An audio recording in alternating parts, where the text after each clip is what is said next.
I've always believed that a camera can explain things my mouth never could. Long before this road trip, long before the desert nights and the silhouettes that still appear in the corners of my dreams, photography was the one thing that felt solid in my life.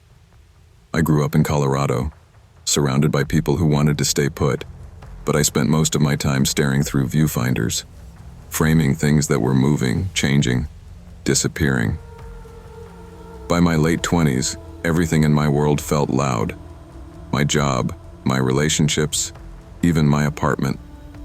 I needed quiet, real quiet. That's why I planned a photography trip through the Southwest. Empty highways, forgotten towns, places the world had left behind. I wasn't looking for danger. I just wanted a little silence. For the first few days, it was exactly that. I took scenic detours, stopped for sunsets that looked like molten copper, and wandered through dusty ghost towns where only my footsteps made a sound. I slept in my car, ate gas station sandwiches, listened to audiobooks until the signal dropped. It was the kind of freedom that makes you think maybe you've finally figured out who you're supposed to be. But on the fourth afternoon, everything shifted. A long line of brake lights forced the highway to a crawling stop. Heavy construction had the road torn open, and my GPS chirped with the confidence only technology can have. Rerouting. Turn right in 600 feet. I didn't think twice. I followed the instructions and watched the highway shrink in my rearview mirror. The detour started simple enough, a narrow service road that paralleled the highway. But soon it veered sharply into the desert, where the land turned pale and empty, and the sky seemed to lose color. A cold wind followed me like it had something to say, and my phone lost its last bar of service. That was the moment a knot settled in my stomach. I should have turned around, but I didn't. The farther I drove, the more I realized just how alone I was. No headlights behind me, no tire tracks ahead, just a single-lane road cutting through miles of desolate sand. My GPS kept insisting I was going the right way, its little arrow marching forward as if it knew more about the desert than I did. By the time the sun dipped below the horizon, the landscape around me was swallowed in a bruised blue darkness. After nearly 90 minutes, something finally appeared on the horizon, pinpricks of light, barely visible through the drifting sand. Relief hit me like a warm wave. I thought, good, civilization, maybe a station, maybe food, maybe someone to confirm this road wasn't a mistake. As I got closer, the lights formed into a small cluster of old stone buildings, the kind that looked like they belonged in a history book. A creaky gas station sat at the edge of the road, lit by a buzzing fluorescent tube that flickered like it was struggling to stay alive. I pulled in, gravel crunching under my tires, and immediately noticed another car, a bright blue compact with camping gear stacked to the roof. Finally, I muttered, someone else out here. But as I stepped out, the air felt wrong, hollow, still, almost staged. No wind, no insects, no distant hum of generators or traffic. Just a silence so complete it made my ears ring. The gas pump groaned as it began filling my tank, every gallon dripping slower than the last. Something else bothered me. The blue car. No driver. No footprints around it. Its windows were down a crack, letting in dust, but there was no sign anyone had been near it for hours. Then the sound came. At first it was faint. A thin, high-pitched cry carried across the darkness. I froze. Maybe it was an animal, I told myself. Coyotes make strange sounds. But then, clear as day, a woman's voice tore through the stillness. "Help me, please, someone." The hair on the back of my neck rose. My hands began to shake. And that's when I saw movement. 3 silhouettes slipped between 2 buildings, heading toward the station. Another figure lingered near the blue car, barely visible, but definitely human. My chest tightened. I knew, without understanding how, that I was in danger. My first instinct was to call out, But my second instinct, the one that felt older, wiser, forced me to swallow the words. Something about the way those figures moved wasn't right. It wasn't the desperate scramble of someone chasing the source of a scream. It was coordinated, practiced, like they already knew exactly where they were going. The pump clicked off after barely a few gallons, but I didn't wait for a full tank. I took a step back toward my car, keeping my eyes locked on the buildings. Another figure darted behind the boarded-up general store. The flickering station light made the shadows jump and warp until I couldn't tell how many people were out there. "Hello?" I called out, my voice weaker than I meant it to be. The woman screamed again, closer this time, as if she were just beyond the glow of the station lights. That broke me. I reached for the pump handle, but my fingers trembled so hard I nearly dropped it. I turned toward my car just as three silhouettes broke into a sprint, charging straight toward me. Their footsteps pounded against the sand, fast and heavy. One of them yelled something I couldn't understand. "Hey!" A voice barked behind me, coming from near the blue car. I didn't look back. I jumped into my driver's seat, slammed the door, and fumbled with the ignition. The pump hose ripped free with a sharp metallic snap as I gunned the engine. My tires spat loose gravel, and the car lunged forward onto the road. In the rearview mirror, I saw the silhouettes spill out into the open road behind me, stopping just at the edge of the station's light. They didn't chase me, not immediately. They just stood there, watching, their faces swallowed by darkness. Something about the stillness of the woman's last scream echoed in my skull. There was something deliberate about all of it, like a trap that someone else had already stepped into. As the station shrank into the black desert behind me, dread tightened around my ribs. I thought of the blue car and its camping gear. Where was its owner? Where was the woman who screamed? And why did those silhouettes look like they were waiting for me? The desert swallowed my car in darkness as I sped away, watching the headlights carve out a narrow tunnel through the night. I didn't dare look back again. My hands were locked around the wheel, knuckles stiff and white, as if letting go for even a second would allow the past few minutes to catch up to me. I kept expecting headlights to appear behind me, someone following, closing in, but my mirrors showed nothing, just blackness. After 20 minutes, the adrenaline began fading into a trembling numbness. My gas tank hovered below a quarter full thanks to the ripped pump. My GPS flickered hopelessly, spinning in circles before finally freezing with a blank map. I had no idea if I was heading toward civilization or deeper into nowhere, but I kept driving. Eventually the road widened, the pavement smoothed. A faint orange glow appeared on the horizon, and for the first time in hours, I let myself breathe. Streetlights, real ones. The outline of a city grew from the darkness like a sunrise I'd been begging for. I pulled into the first gas station I saw, this one bright, modern, humming with life. There were people inside, cars at pumps, music playing from a speaker. Civilization had never looked so beautiful. I walked inside and went straight to the clerk. "Ma'am, you all right?" he asked, eyeing my shaking hands. "No," I said. "I need to call the police."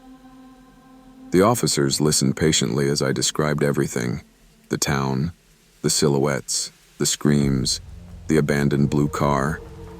They exchanged a look I couldn't read. One officer finally said, "Ma'am, there's no town out there. Not anymore."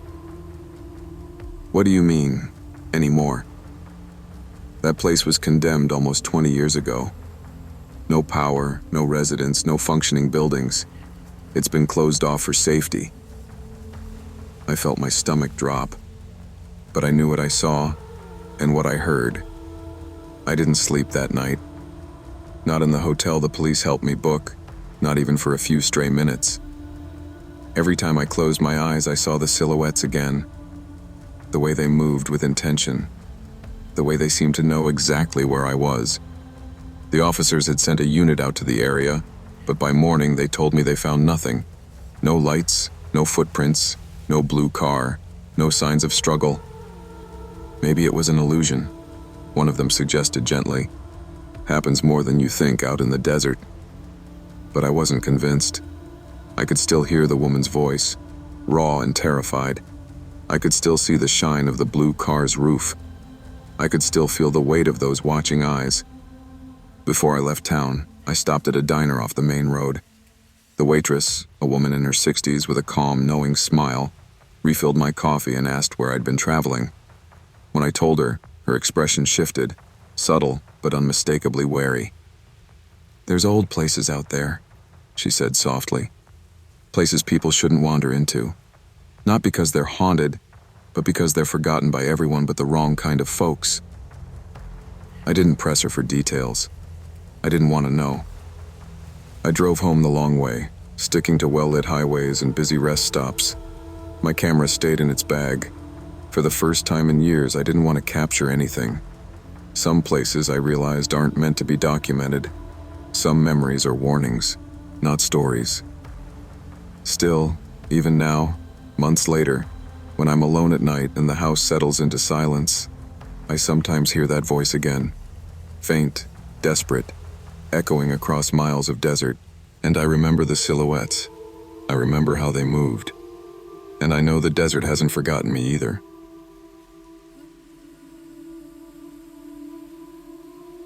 I used to think road trips could fix anything. A bad breakup, burnout, losing the thread of who you are. All of it felt smaller when the highway stretched wide ahead of you. That's why I said yes when Harper suggested a girls' trip from Reno to Denver. "One last adventure before we turn into boring adults," she joked. And she wasn't wrong. We'd all been slipping into our own private ruts. Harper had just quit a job she hated. Danny was drowning in grad school. And me? I'd spent the last 6 months convincing myself I was okay after getting laid off from a photography gig I'd loved. The three of us had been best friends in college, but life had yanked us in different directions. This trip felt like a chance to stitch ourselves back together. Harper borrowed her cousin's SUV, a sun-bleached, dented thing she swore was indestructible. We packed camping gear, a cooler full of snacks, cheap plastic sunglasses, and the kind of optimism you can only have before something goes wrong. Highway 50, the loneliest road in America, lived up to the nickname instantly. No towns, no billboards, just shimmering heat waves, and that unforgiving Nevada horizon. The silence between us grew companionable. We were finally laughing again, finally relaxing. Then, around mid-afternoon, the SUV hiccuped. A little sputter. Harper smacked the dashboard like she was disciplining a child. "Don't you dare."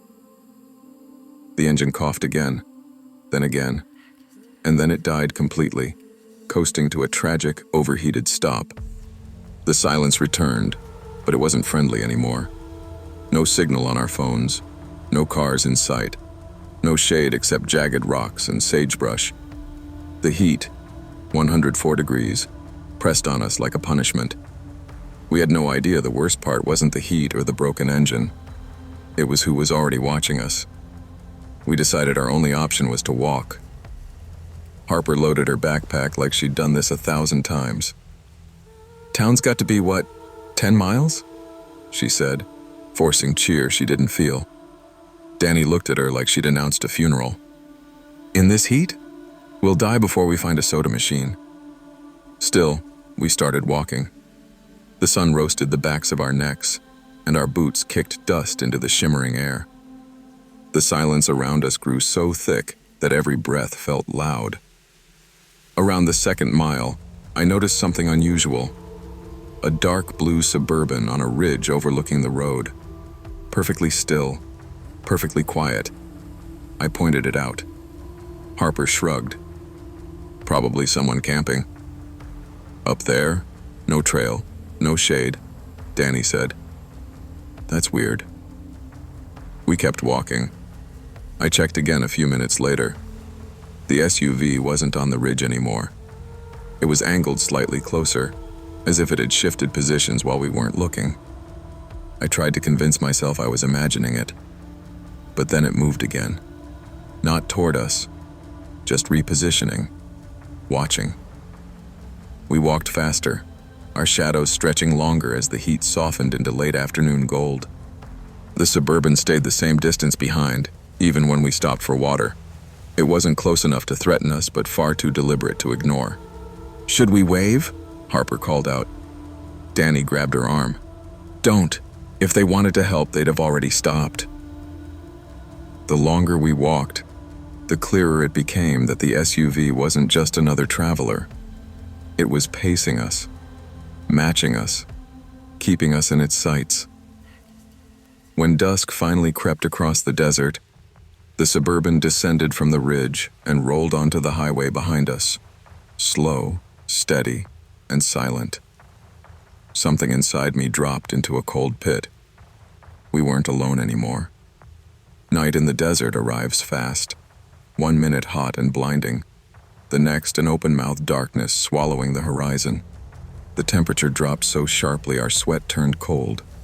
My teeth started to chatter. The Suburban crept behind us, headlights flicking on and off like someone was testing how much fear we had left. Every time the lights flared, the brightness burned through the dim like a warning. Then they'd cut out entirely, leaving only the hum of an idling engine. "We need a plan," Harper whispered. "Yeah. Step 1, don't die," Danny muttered. We kept to the shoulder, clinging to the faint line of the highway like it was the only real thing left. The Suburban stayed slow, patient, predatory. Whoever was inside wasn't in a hurry. Then we heard something that chilled me. Laughter. Not loud. Not close. Just drifting across the highway. A soft, eerie chuckle carried by the wind. I froze. So did the other two. "That isn't real," Harper whispered, shaking her head. "We're tired. Dehydrated."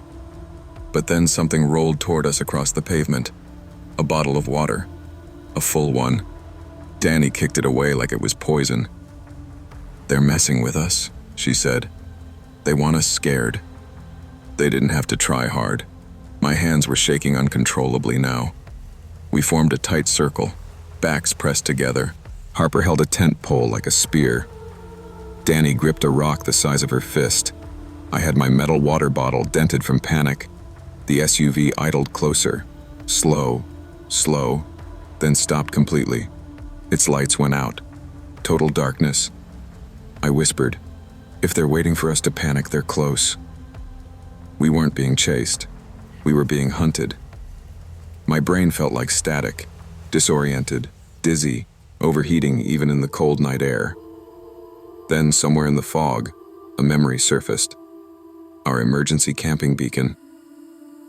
"No signal required," I muttered, digging through my backpack with frantic fingers.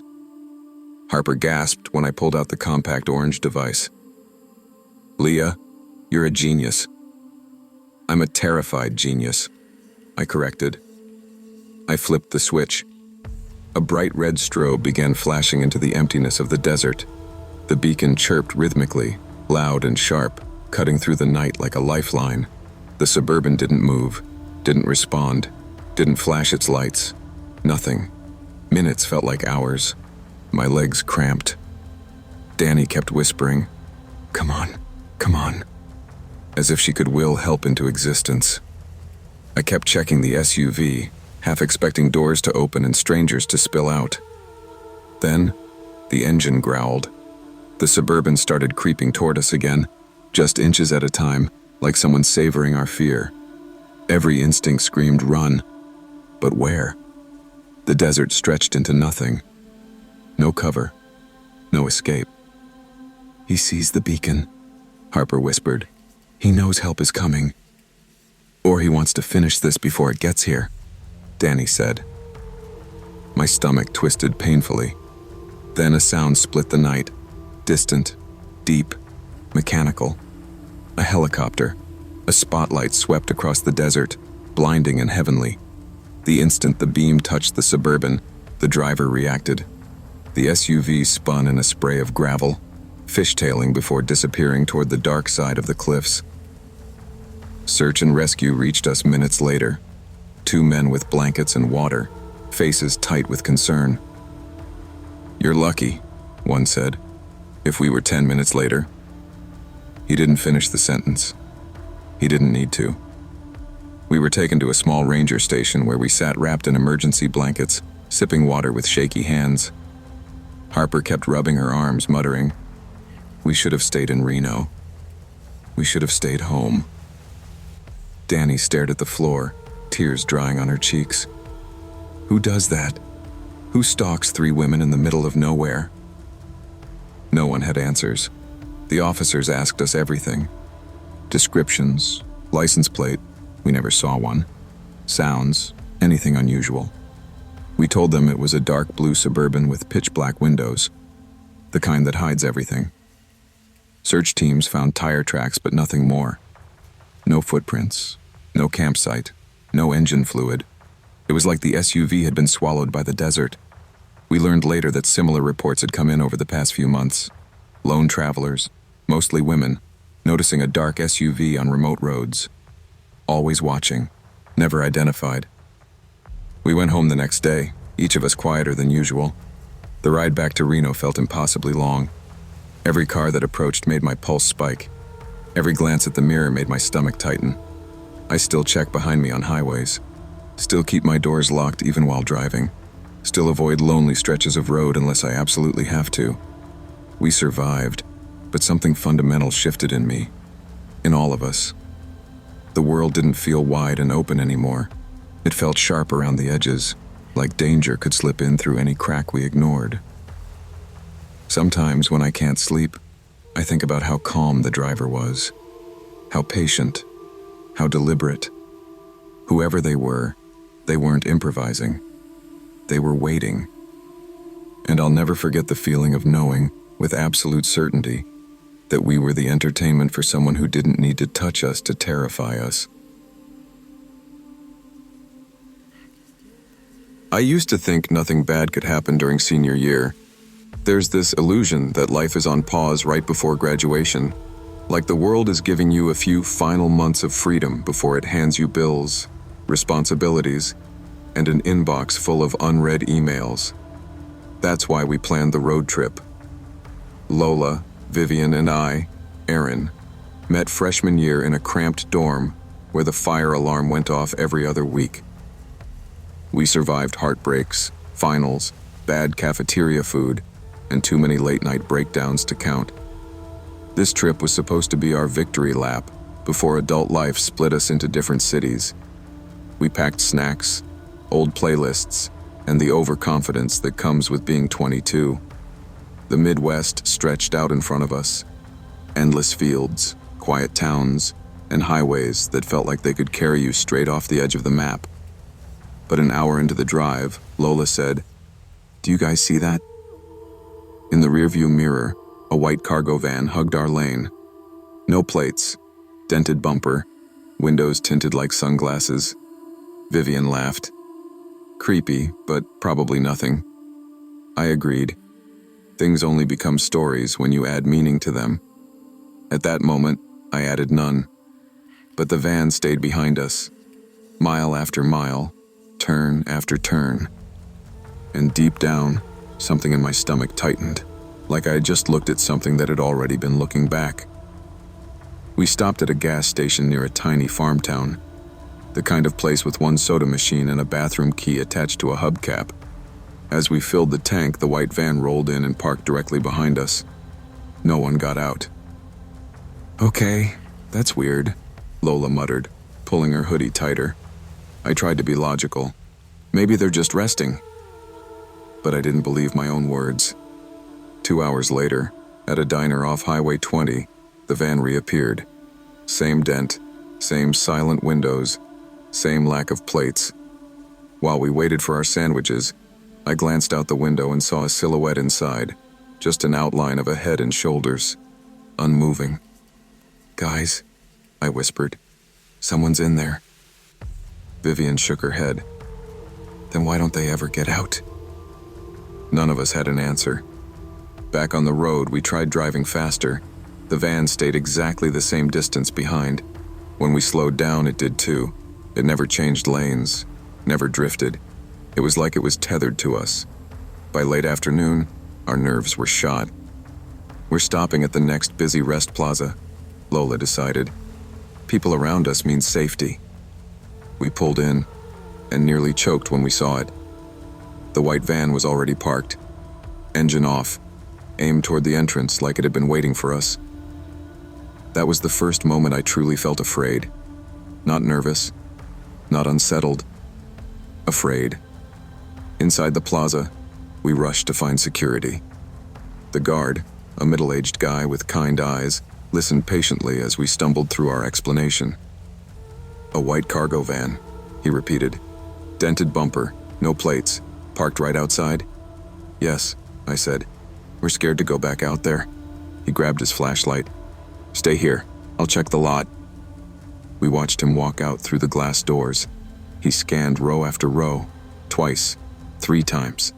Finally, he came back inside, shaking his head. "There's no white van out there," Vivian snapped. "Did you look everywhere?" "Everywhere," he insisted. "You 3 okay? Need me to call someone?" I felt dizzy. I knew what we saw. Lola tugged on my sleeve. "Let's just go. I don't want to be here anymore." When we stepped outside, cold air slapped us awake. The parking lot stretched out under yellow lights, full of cars, very normal. The van was gone, completely gone. We climbed into our car without speaking. The silence between us wasn't empty. It was thick, like something new had entered it. Something we didn't want to name yet. Back on the highway, none of us dared look in the mirrors for a long time. When I finally did, the road behind us was pitch black. For a moment, I felt relief. Maybe we'd imagined it. Maybe stress, exhaustion, and paranoia made the van into something more than it was. But that night proved otherwise. We checked into a cheap roadside motel right before midnight. The room smelled like stale fries and disinfectant, but we were too drained to care. We pushed the dresser in front of the door, locked every bolt, and climbed into the beds fully clothed. Around 3 a.m., Lola shook me awake. "Aaron," she whispered, "listen." Outside, just beyond the thin motel wall, an engine idled, slow, deep, too close. Vivian sat up. "Tell me that's not what I think it is." I moved to the window and peeled back the curtain 1 inch. The white van sat in the lot facing our room. Its headlights were on full beam, bright enough to slice through the crack in the curtain. It wasn't moving, but the engine was running, rumbling low like a growl. "We should call the police," Vivian said, voice thin. We did. 2 officers arrived 20 minutes later. They searched the lot, the road, the alley, the woods behind the motel. Nothing. No van, no headlights, no tire marks. One officer suggested we might be overtired. Another asked if we'd been drinking. I wanted to scream at him. Instead, I just nodded numbly. The officers left. The room felt colder after they were gone. I didn't sleep the rest of the night. Neither did the girls. The van didn't return. But we all felt something else had. Something of it. Something that clung to us like fog. By morning, we decided to cut the trip short and head home. None of us said it out loud, but we were all thinking the same thing. Whatever had followed us wasn't done. An hour into the drive, we passed a ditch on the side of the highway. Faded police tape fluttered in the wind. And there, half buried in weeds, sat a white cargo van. Dented bumper, no plates. The same van. "Holy..." Vivian couldn't finish. I pulled over. My whole body felt numb. The van had clearly crashed months ago. Windows shattered, frame rusted, abandoned long before our trip even began. "So, what the hell was following us?" Lola whispered. I didn't answer. I couldn't, because standing there on the side of the road, staring at the wreck, I felt something shift inside me. A heavy, awful realization. The van we'd seen at the gas station, the diner, the rest plaza, the motel. It hadn't been real metal and wheels. It was something tied to the accident, something still replaying the moment of being noticed, something that latched onto us the second we looked too long, and whatever it was, it wanted to be seen. We drove away without speaking. None of us looked in the mirrors again, but sometimes, when the night gets too quiet, I can still hear an engine idling, slow, familiar, patient, like it remembers me.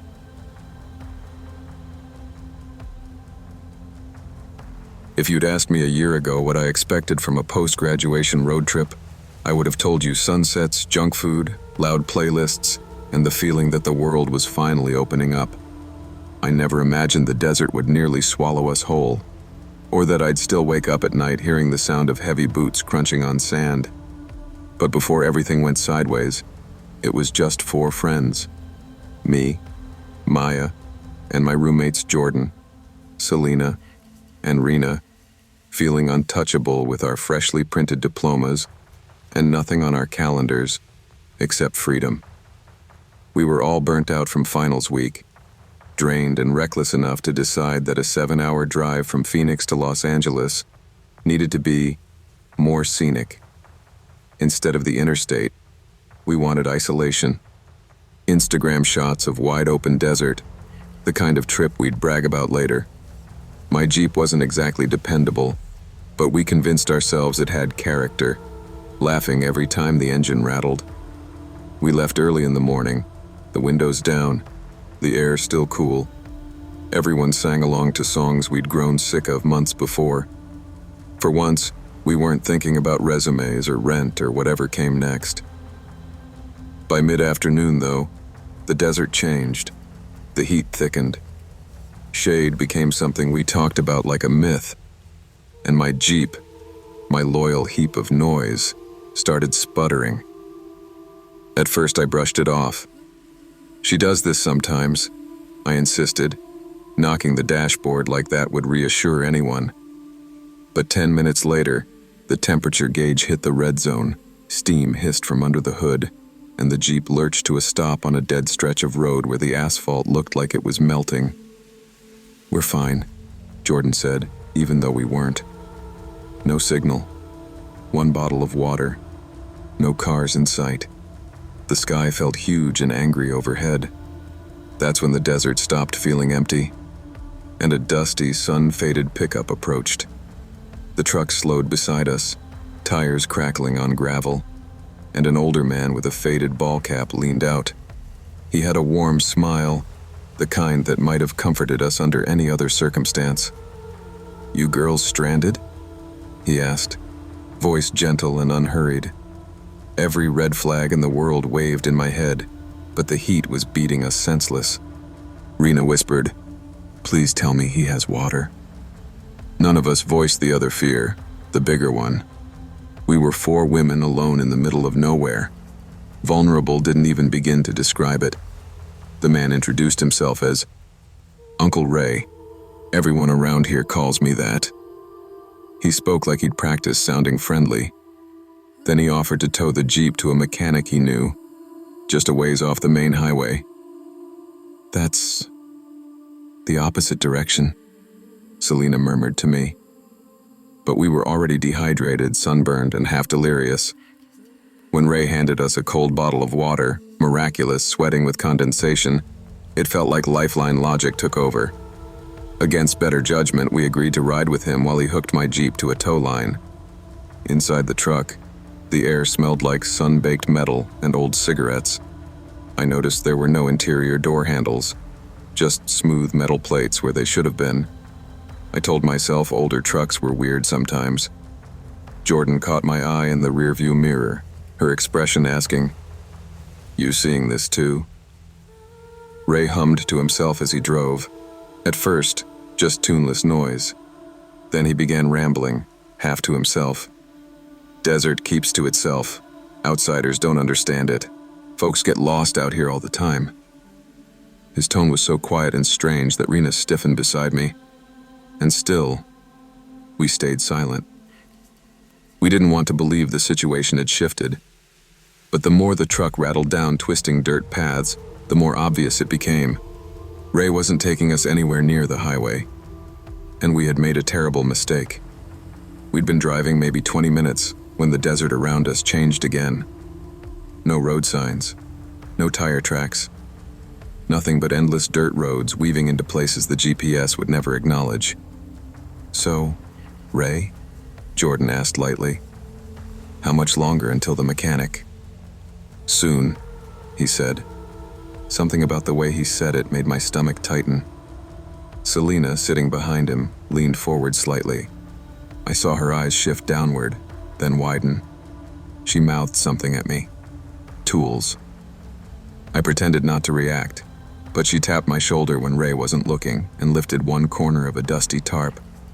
Beneath it were thick coils of rope, a crowbar, a long-handled wrench, and something that made the blood drain from my face. Metal cuffs, half hidden, as if shoved under the seat in a hurry. Rena immediately tried her door. It didn't move. No lock, no handle, just sealed metal. "Hey, Ray," she said, forcing a laugh. "Your doors are, kinda tricky." "Truck's been through a lot," he replied. "Don't fuss with things you don't understand." His voice had lost all warmth. We passed an old burned-down shack, charred beams twisted like ribs. Ray slowed the truck and tilted his head toward it. "Other travelers got stuck out here too," he said quietly. "Desert keeps what it wants." That was the moment I fully accepted we were in danger. Jordan whispered, "We need a plan. Fast." I swallowed, forcing my voice steady. "Okay, everyone stay calm. We wait for the first chance." Ray kept mumbling under his breath, something about outsiders and noise and how the desert had rules. None of us wanted to ask what he meant. But with the sun dropping fast, every minute made the dirt roads darker, narrower, easier to disappear into. If we didn't escape soon, we wouldn't escape at all. Our opportunity came just as the sun began sinking behind a line of jagged rocks. The world was tinted in dark orange and purple, shadows reaching long across the sand.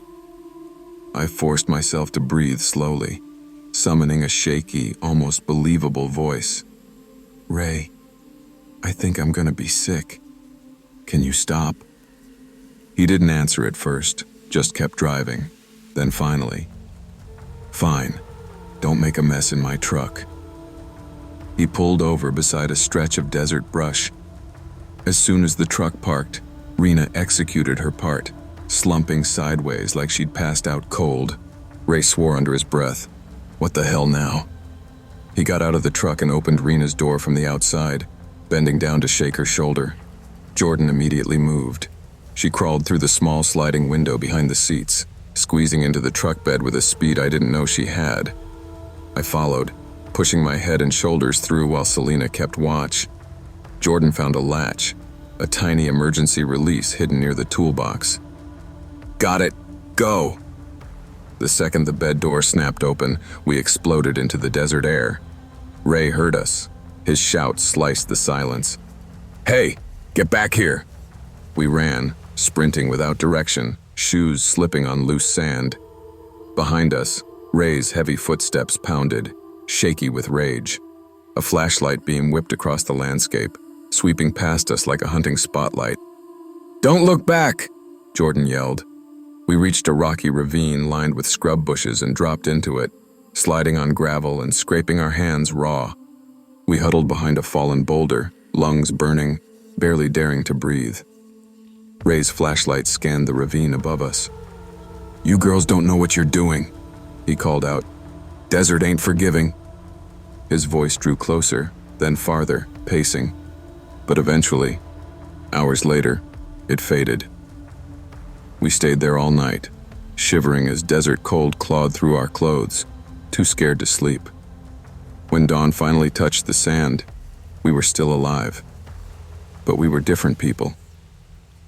Just after sunrise, Our phones flickered to life with a single bar of signal. Barely enough, but enough. My hands shook as I called 911, stammering out our location with every landmark I could see. It took rescue teams nearly 2 hours to reach us. When the first Ranger truck appeared on the ridge, I felt my knees give out. We were dehydrated, sunburned, exhausted, but alive. The officers listened carefully as we explained everything. They took notes, asked us to describe Ray, his truck, the tools, the missing interior handles. No one rolled their eyes. No one dismissed us. But when a search team was sent to look for him, they found nothing. No truck, no Jeep, no tire tracks. As if the desert had swallowed every trace. That evening, a detective revealed something that still chills me.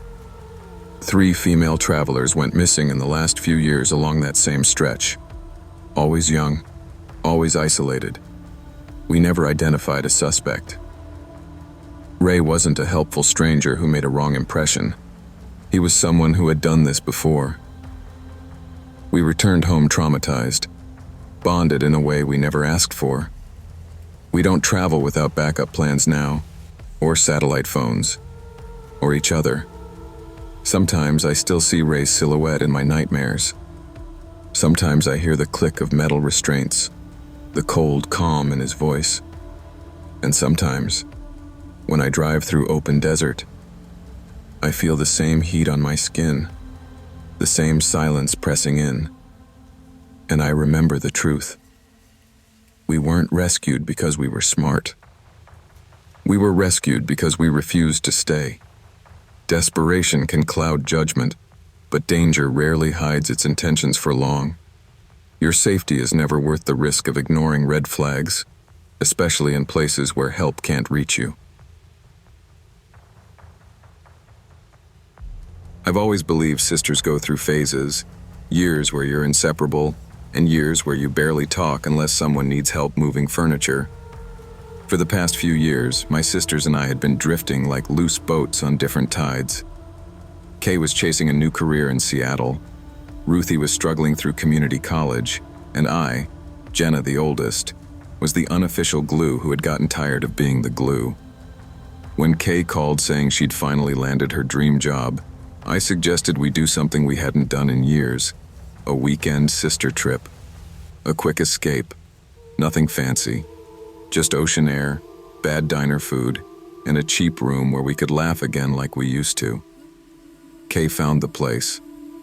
Whispering Shore Lodge, a vintage little motel on the Washington coast that looked like someone stitched it together from seashells and nostalgia. The photos showed seashell-shaped lamps, floral bedspreads, and a balcony with a view of endless gray waves. It was cheap enough to feel like a good deal, and old enough to feel like a gamble. Smells like ocean mildew and retirement, Kay said when we checked in. She wasn't wrong. The walls were thin, the carpet was damp, and the air had that stale salt scent old motels never shake. But it was charming in its own tired way. We put our bags down, argued about who got the bathroom first, and decided the weekend would be about celebrating. No work talk, no stress, no overthinking. Just us. I remember thinking, we needed this.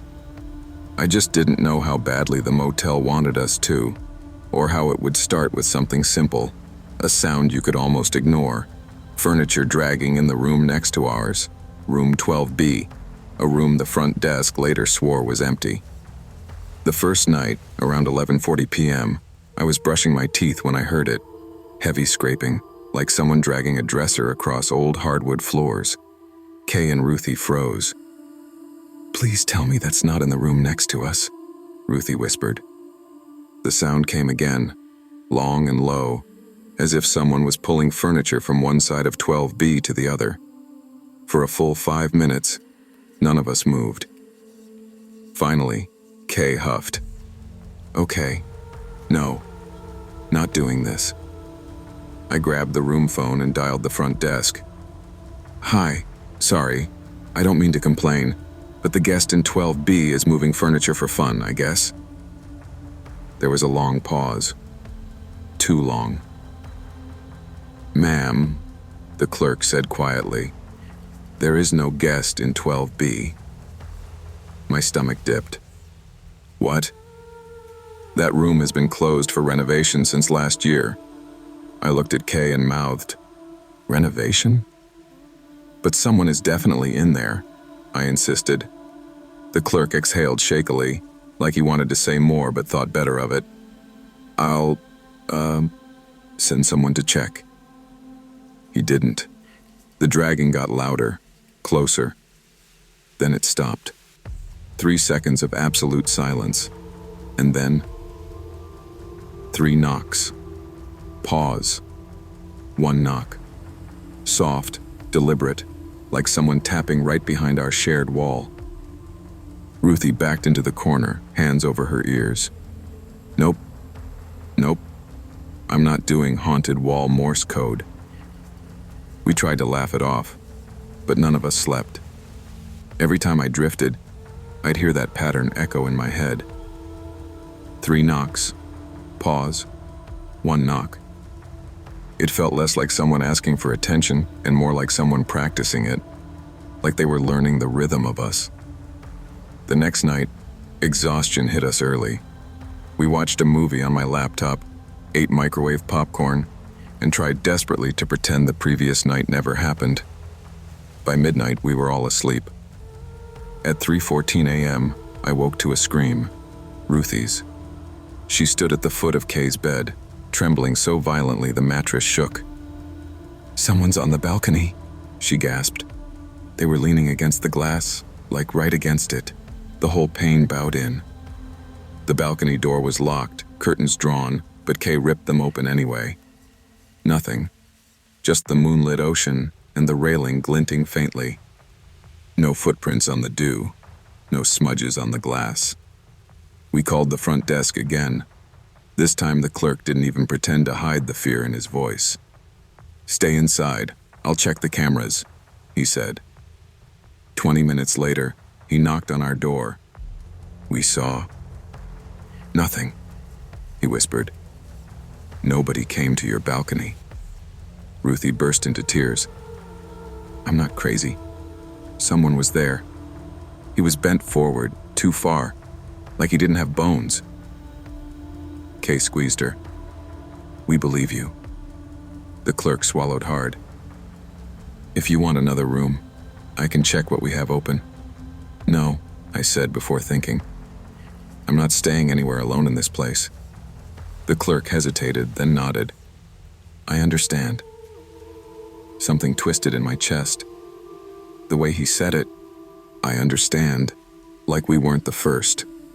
The next morning, Kay confronted the motel owner, a frail woman with salt-white hair and eyes that looked permanently tired. When Kay demanded answers, the woman lowered her gaze. 3 years ago," she said, voice trembling, "a guest disappeared from 12B. She reported that same knock. 3. Pause. 1. My skin turned ice cold. The owner whispered, "The room attracts lonely people." We should have left then. We should have grabbed our bags and run. But we convinced ourselves we were overreacting. It was our last night after all. What were the odds something else would happen? Apparently very high. We stayed up late, distracted ourselves with card games, kept every light on. Midnight passed. 1, 2, almost 3. Then it started. 3 knocks. Pause. 1. But this time, it wasn't from the wall. It came from inside our closet. Ruthie screamed first. Kay grabbed her backpack. I froze, paralyzed, feeling my heart hammer against my ribs. The knocking repeated, louder, like someone testing how thin the wood was. I reached for the doorknob without meaning to, some terrible instinct pulling me. Kay yanked me back. "Are you insane?" Then the doorknob twisted. Just once, slow, deliberate. We bolted. No shoes, no jackets. We ran barefoot through the hallway, down the stairs, and straight into the parking lot under the flickering motel sign. The asphalt tore our feet, but we didn't stop. The night clerk rushed out. "What happened?" I could barely speak. "The closet. Someone was in our closet." He paled. "That's not possible. There's no access point behind it." Ruthie sobbed. "Then how was it knocking?" We slept in the car that night, all three of us curled up under extra jackets. I didn't close my eyes once. Every creak of the wind sounded like that pattern. 3 knocks. Pause. 1. It followed me like a heartbeat. By morning, we'd decided we weren't leaving without our stuff, but we sure weren't going in alone. We called the local police, and 2 officers escorted us back inside Whispering Shore Lodge. The owner wrung her hands nervously. "The girls, they're not lying. Something's wrong with that wing." We walked down the hallway together. Our room door was shut tight, just as we'd left it. But room 12B, the supposedly sealed room, stood wide open. The inside was spotless.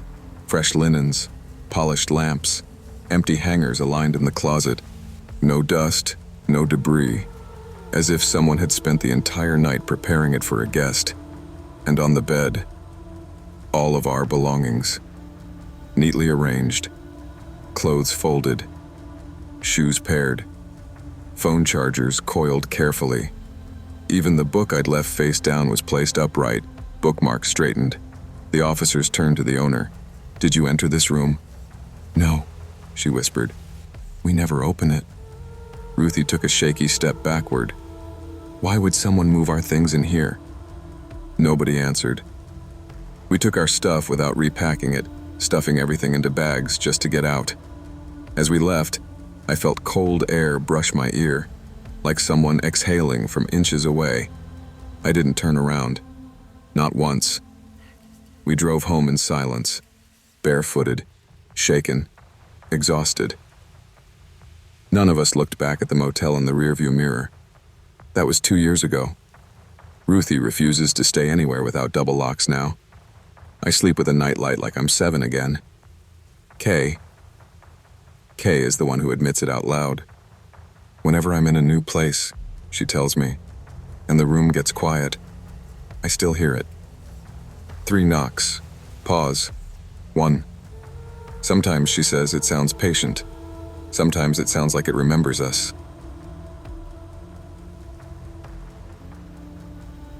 At 21, I thought fear was something I had outgrown. I'd driven across half the country with nothing but a duffel bag, a cooler of grocery store sandwiches, and the reckless confidence of someone who believes the world is mostly good. I had just accepted an entry-level job on the West Coast, my first real job, and buying a reliable car wasn't exactly in my budget. So I took the only thing I had, my old minivan, patched together with mismatched interior panels and a tiny mattress I'd squeezed between 2 built-in drawers. I told myself it felt like an adventure, not a financial necessity. To save money, I planned to camp or sleep at rest stops. I'd done enough road trips to feel comfortable with the idea. "Just lock the doors," my mom kept reminding me, and I would laugh and say, "Mom, I'm fine. I'll be careful." I believed that then. On my second day, I'd been driving for almost 14 hours. The pine forests thickened the farther I went, darkening the highway shoulders until the landscape looked like a solid wall of trees. When I finally spotted a blue rest area sign, I nearly cried with relief. The place looked old, just a single restroom building, a row of trash cans, and 2 flickering vending machines casting uneven light across the pavement. No cars, no trucks, no overnight travelers. But exhaustion carried more weight than caution, so I used the restroom, climbed into the back of my van, locked the doors, and collapsed onto my mattress. When I slid the curtains shut, the world disappeared. In the quiet cocoon of my minivan, I let myself drift into sleep, unaware that in just a few hours, the silence outside would turn into something far more dangerous than solitude. I woke up because something didn't sound right.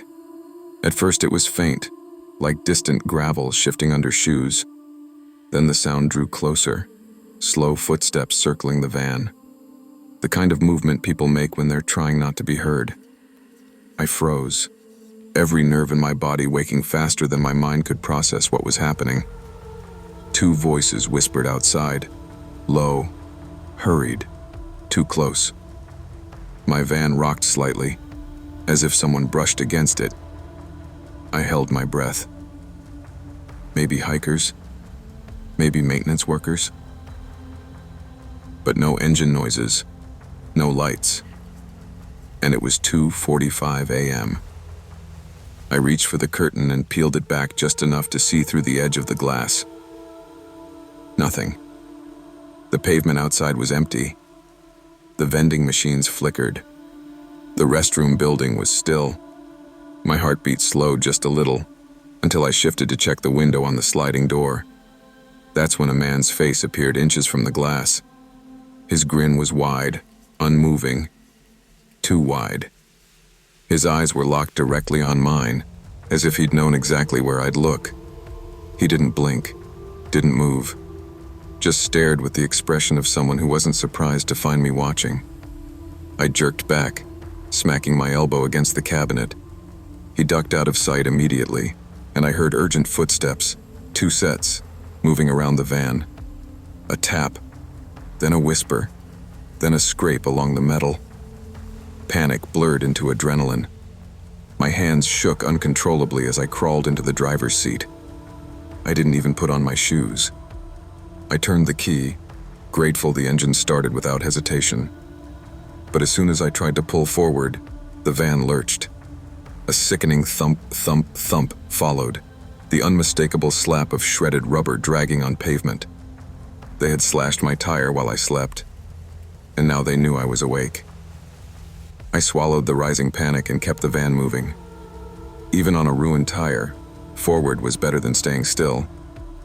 The rest stop exit ramp angled upward toward the highway, lit only by a faint overhead lamp. I pressed the gas, hoping the van could limp its way out. As the headlights swept across the tree line, one of the men stepped out. He walked toward me casually, like someone strolling up to ask for directions. His clothes were dark and loose, and the grin on his face hadn't changed. He waved with one hand. "Hold on there," he called out, voice friendly but wrong in a way I can't explain. "Looks like you got a flat. We can fix that for you."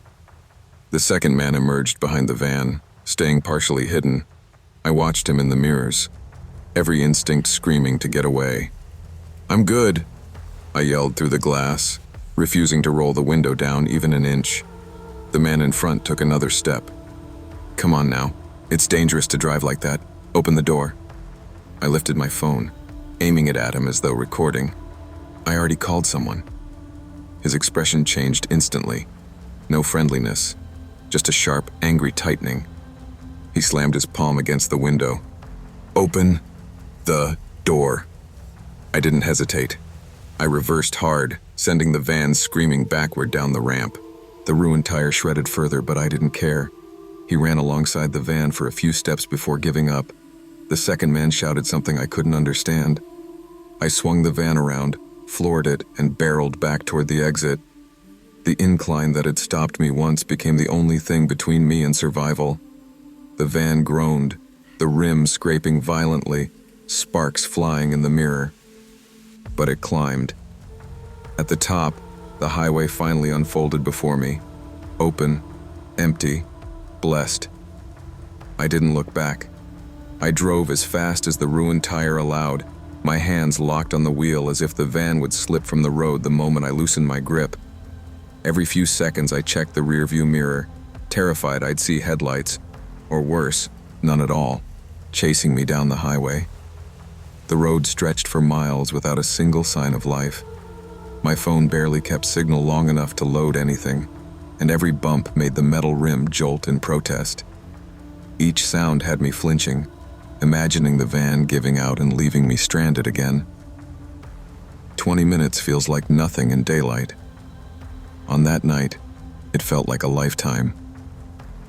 When the gas station finally appeared, huge neon sign glowing like a sanctuary, I almost sobbed. A couple of trucks were parked outside, and the interior lights were bright enough to make me feel like I was re-entering civilization. I pulled in crooked, the van wobbling, and stumbled inside. The night clerk took one look at me and said, "You okay?" I wasn't. I told him everything, shaking, out of breath, trying not to cry. He immediately called the police. 2 officers arrived within 15 minutes. They asked precise, calm questions while I tried not to fall apart. "What time did you arrive? Did you hear their vehicle? Did they try the doors? Did you see weapons?" Then they went to the rest stop. An hour later, they came back and said the part that still chills me. There's nothing there. No footprints. No signs of anyone. No tire tracks. Like the men had evaporated into the trees. But I knew they had been there, and I knew what they intended. The police followed me to a tire shop the next morning, making sure I wasn't alone until the van was repaired. I didn't sleep. I barely spoke. Every time someone walked behind me, I flinched so hard my teeth hurt. Before they left, one of the officers hesitated as if deciding whether to tell me something. "That rest stop you were at?" he said quietly. "It has a history." "A bad one?" He nodded. "We've had disappearances in that area for over a decade. Travelers, mostly young women, mostly alone. Nothing ever proven, but enough reports to make us pay attention." My stomach flipped. Why isn't it shut down? It's remote, hard to patrol, and nothing conclusive ever ties the cases together. But he paused. "You were right to trust your instincts." When they finally drove off, I sat behind the wheel of my newly repaired van, shaking in the daylight. For the first time since leaving home, I felt genuinely unsafe on the road. Not because of weather or car trouble, but because I had seen the darkness people were capable of when the world wasn't watching. That night, instead of sleeping in my van, I booked a cheap motel. The door had 2 locks and a faded chain latch, and I used every one of them. I made it to the West Coast eventually, started my job, built a routine. But I never forgot the tapping on my van, the whispering, the man's unmoving grin pressed against the glass. People say the world is mostly good. I still believe that. But now I know that the places in between, the dark stretches of highway, the silent rest stops, can hide the kind of danger you don't understand until you survive it. I never realized how quiet the Midwest could be until I was driving across it alone. I had always traveled with friends or family, but this Thanksgiving, I insisted on doing it solo, driving from Chicago to my aunt's remote Montana cabin. The first day had been long but uneventful, miles of interstate and fast food stops blurring together.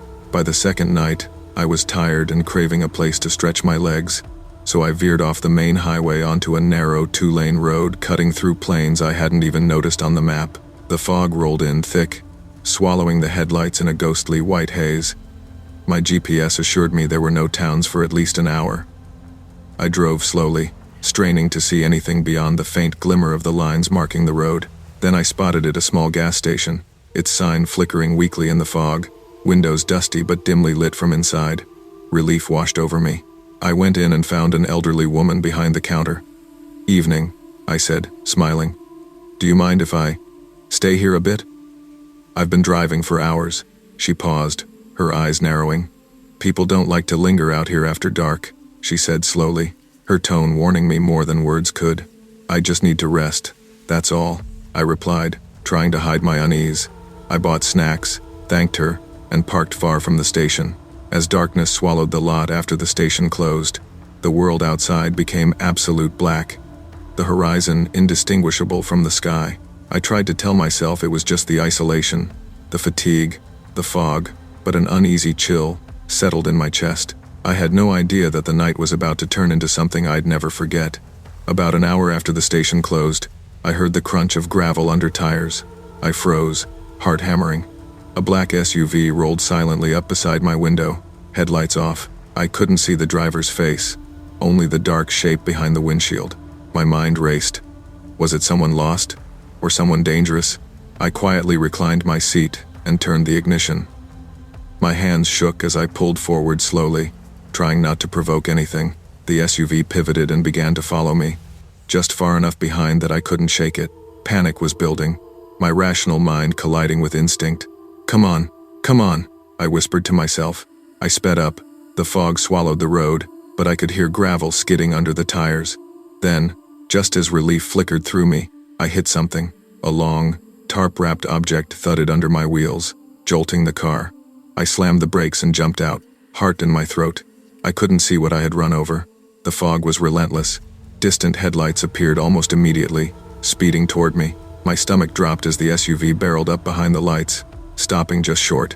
Two figures emerged, one holding a metallic object I couldn't identify in the dim light. My legs moved before my brain did. I scrambled into the car, slamming the door, engine roaring to life. I didn't look back. My pulse pounded as I sped down the road, fear coiling like ice in my veins. I didn't know what I had seen, or if I had imagined it, but I knew I had narrowly escaped something unimaginable. The road stretched endlessly ahead, but the fear from the encounter refused to leave me. I forced myself to focus, keeping the headlights on high beam, scanning for any sign of the SUV or anything else. Every shadow seemed to flicker, every tree line just out of reach of my vision, twisting in the fog like it was moving. I tried to rationalize it. Maybe it was a hunting vehicle, someone playing a trick on a passing driver, or perhaps I had driven over a discarded bundle of equipment. But deep down, my gut screamed that this was different. Hours passed with my only companions being the fog, the sound of my engine, and the occasional crackle of distant wind through dry grass. I stayed alert, gripping the wheel so tightly my knuckles ached. Somewhere along the way, fatigue caught up with me. My eyelids drooped despite my fear, and I had to stop several times to stretch, shaking, checking behind me to make sure nothing had followed. At one point, I passed a cluster of abandoned buildings. My headlights swept over them, and I thought I saw a silhouette in one of the upper windows, but when I blinked, it was gone. My heartbeat thundered. The more I saw, the less I wanted to believe, yet I could not shake the gnawing certainty that someone, or something, had been tracking me. By the time I finally glimpsed faint town lights in the distance, I was shaking so hard I had to pull over and gather myself. Relief hit me in waves, though unease lingered like a shadow I couldn't shake. I called the police immediately. The officers on the other end listened quietly as I described the SUV, the figures, and the object on the road. When I finished, there was silence. "No SUV reported," one officer said flatly, "and no one's reported anyone missing out here tonight. Are you sure about the location?" I repeated the coordinates. I think so," I admitted. "I know what I saw. I didn't imagine it." After an hour on the line, the officers suggested I drive carefully to my aunt's place. "It sounds like you just had a terrifying encounter, but there's no evidence." I drove the rest of the way with every nerve on edge, glancing at every shadow. By the time I reached my aunt's cabin, dawn was breaking, and my relief was tempered by exhaustion and a lingering sense of dread. Even years later, I replayed that night in my head. Had I stumbled across a crime scene? Had I narrowly escaped becoming part of one? The questions never left me. I eventually returned to Chicago, but the memory of that foggy highway haunted me for months. I avoided late-night drives, checked my mirrors obsessively, and shivered whenever I thought about that black SUV and the figures emerging from the darkness. My friends listened with wide eyes, some skeptical, others uneasy. Every Thanksgiving since, I think back to that night, the chilling silence, the impossibly black landscape, and the feeling that someone, or something, had been watching me, testing me. It taught me to trust my instincts, to stay vigilant, and to respect the unknown. I never fully understood what I encountered on that highway, but I learned a painful truth. Sometimes danger hides in plain sight, and ignoring the small warnings, fog, isolation, hesitation can bring you face to face with the unthinkable. Even today, whenever I drive at night on lonely roads, I grip the wheel a little tighter, alert for signs that others might be watching. And I never forget how fragile safety can feel in the dark. Trust your instincts and take caution seriously, especially when you're alone. Isolation magnifies danger, and sometimes what seems like a minor discomfort or hesitation can be a life-saving signal. Awareness, prudence, and respect for your environment can make the difference between survival and disaster.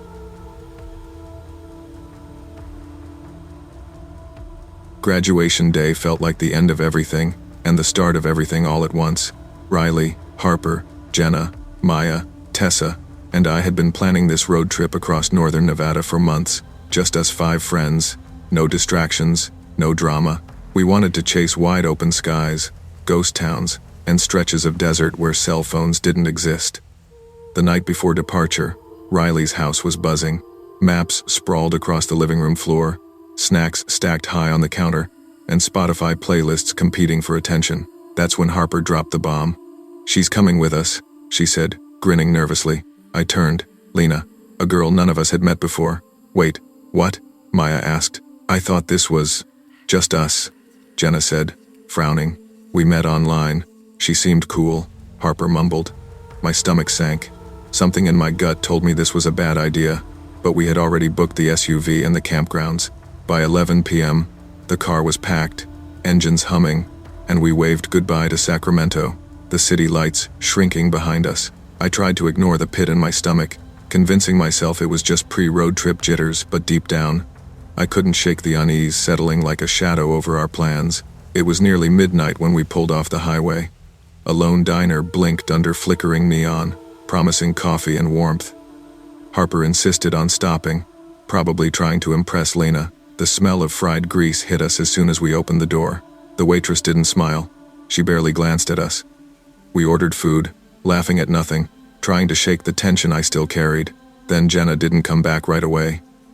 We waited, exchanging uneasy glances. When she returned, her face was pale, her hands trembling. "What happened?" Tessa asked. Jenna shook her head, gripping her water glass.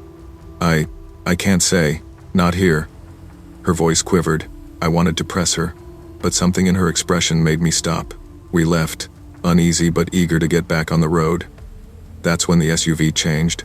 The heater was on, yet ice clung to my fingers. A sour, rotting smell slithered through the cabin. Lena gagged, retreating to the back seat, and even Harper covered her nose. "What the hell is that?" Riley asked, turning every knob, checking vents. We pulled over by a forested stretch, trying to get some air. Lena disappeared behind the trees. Minutes later, her laughter off, frantic, echoed through the woods, followed by Harper screaming. We ran into the trees, branches snapping underfoot. Harper's scream sliced the night, making my chest tighten. "Harper!" I shouted. Lena was nowhere in sight. The deeper we went, the more unnatural the silence became. My ears rang with the echo of our own panic. Jenna finally confessed in a trembling voice. "At the diner, I saw a man dragging a woman toward a pickup. It looked like Lena's car." My stomach dropped. "What do you mean, looked like Lena's car?" I demanded, but there was no time. Harper's scream came again, closer now. We found her tangled upside down in a tree, crude knots cutting into her wrists, her face streaked with dirt and blood.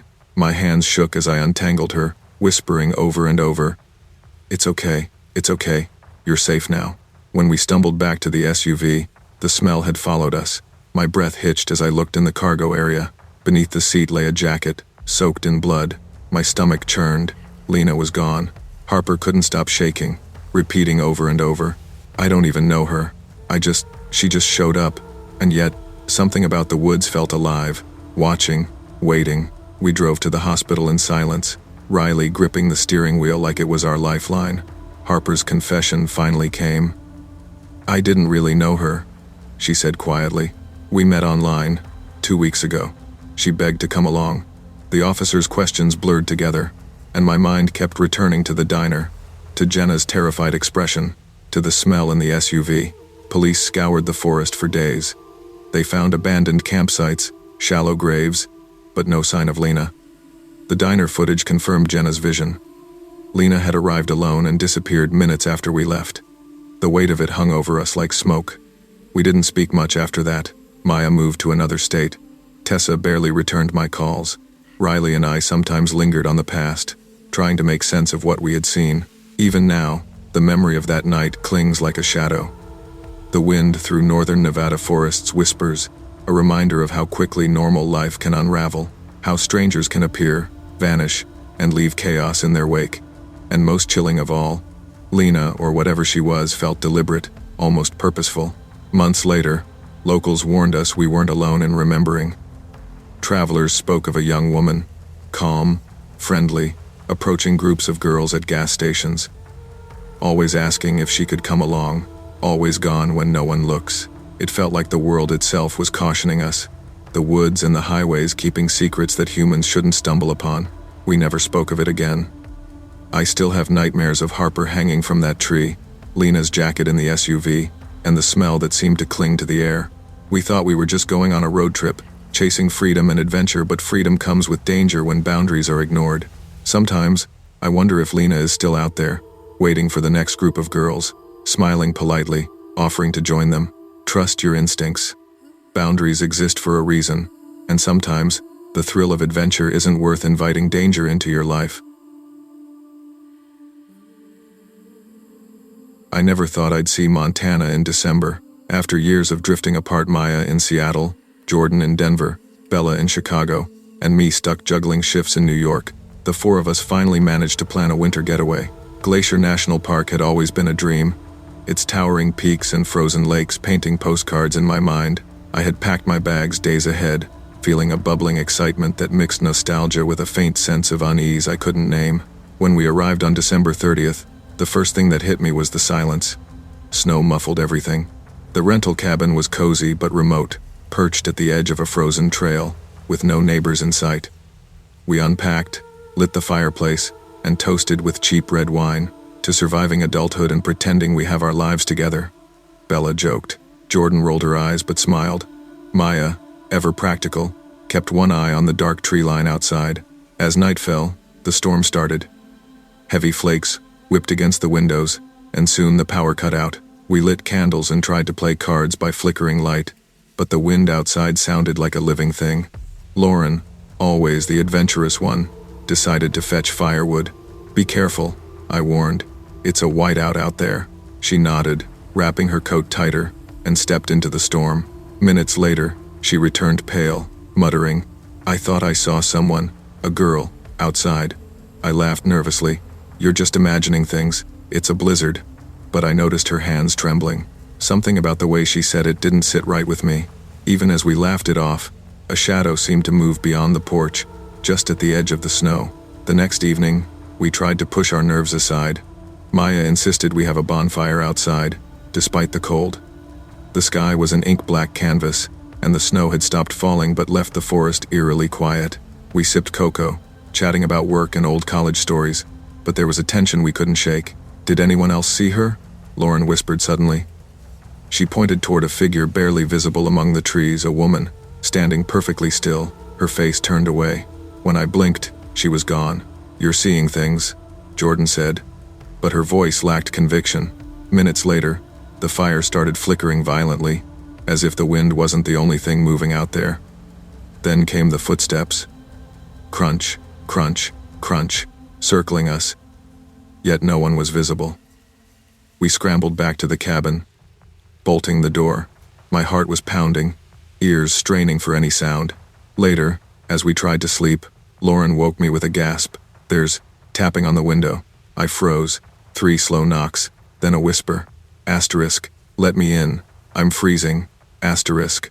We both stared at the swirling snow outside. Nothing. My rational mind told me it was the wind or shadows, but her terror was real. And I could feel it too. Something in the woods was waiting, patient, and watching. By New Year's Eve, we all agreed to leave first thing in the morning. But the storm worsened, trapping us. Fear had replaced laughter. Every creak of the cabin and whistling of wind sounded like footsteps approaching. I kept my phone close, but there was no signal. The snow was no longer beautiful, it felt alive. It was around midnight, when Bella screamed. I jumped out of my blanket and ran toward her voice. She was frozen in the hallway, staring at a figure at the end. My breath caught. It was the same girl Lauren had described, a woman soaked, frostbitten, eyes glassy and unblinking. "Please, help me," she whispered, her voice layered, echoing like dozens of whispers at once. Then her jaw unhinged in a way that made my stomach twist. She rushed forward impossibly fast. We slammed the nearest door and barricaded ourselves in, trembling, clutching whatever we could find. "We need to get out," Maya shouted. We scrambled to the window, but the storm was a wall of white. When we finally reached the SUV parked outside, the Wraith blocked the driver's side. Ice began creeping over the windshield, frost forming patterns like skeletal fingers. She leaned against the glass, whispering, "Asterisk, one of you belongs to me." Asterisk. Bella was already shivering uncontrollably. Before I could react, Bella opened the door. I screamed her name, but the storm swallowed her instantly. My chest felt hollow, disbelief and terror mingling. We had no choice but to focus on surviving ourselves. Jordan grabbed a flaming log from a nearby fire barrel, waving it at the Wraith. She recoiled, shrieking, and we jumped into the SUV, fumbling to start the engine. The SUV roared to life thanks to Maya's quick thinking with the emergency kit. But the storm wasn't done. The Wraith appeared repeatedly on the road, in mirrors, floating above the snow. The same dead pine tree kept reappearing, twisting the landscape, disorienting us. Panic threatened to overtake reason. Jordan clutched her Street Benedict pendant and placed it on the dashboard. A faint glow emanated from it, and the Wraith screamed, recoiling as if burned. For the first time, I felt a measure of hope. "Keep driving," Maya yelled. I slammed the gas pedal, weaving through the blizzard, heart hammering, eyes straining to see the road ahead. Finally, as dawn broke, the snowstorm began to ease. The Wraith disappeared entirely. We reached the main highway and were rescued by locals patrolling the area. Hysterical, frostbitten, exhausted, we had survived, but Bella was gone. Later, search parties found only her torn coat near an ice-covered ravine. Months later, the memories haunt me more than the storm ever did. Glacier National Park became a place of nightmares, a beauty that hides danger. Maya and I never vacationed there again. I sometimes wake in the middle of heavy snowfalls, imagining 3 slow taps on my window, and hear a faint whisper, asterisk, "Let me in, I'm freezing," asterisk. We survived physically, but emotionally we were scarred. Friends we thought were close were tested in ways no one could imagine. We learned firsthand that danger often wears familiar faces and comes from the places we trust most. Even now, I carry Bella's absence like a shadow. A reminder that some encounters are not meant to be rationalized. Some warnings are real, and ignoring them can have consequences. Trust your instincts, even when logic tells you otherwise. The world is full of beauty, but danger often hides where we least expect it. Courage, preparation, and vigilance can save lives, but some losses are irreversible, and respecting the unknown is as important as seeking adventure.